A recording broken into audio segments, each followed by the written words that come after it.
அவுசுபில்லாஹி மினஷ் ரஜீம். பிஸ்மில்லாஹிர்ரஹ்மானிர்ரஹீம்.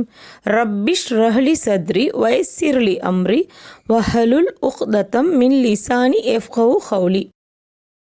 வருமானம் பெருக கடன் தீர. அத்தியாயம் 3 வசனம் 26-27.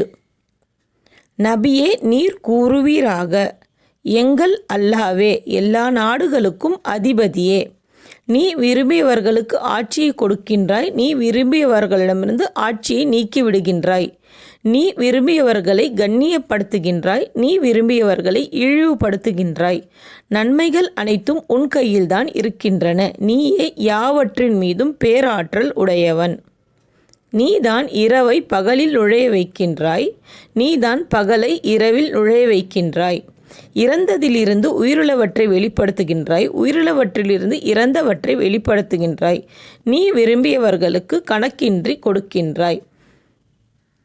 மேற்குறிப்பிடப்பட்டுள்ள வசனங்களை ஒருவன் ஃபர்லான நஃபிலான தொழுகைக்கு பின்னாலும் தூங்கச் செல்லும் போதும் அதிகமாக ஓதி வந்தால் அவனுடைய செல்வ நிலை விரிவடையும், அவன் செய்யும் காரியங்களில் வளர்ச்சி ஏற்படும், அவனுடைய வறுமை அடியோடு நீங்கிவிடும்.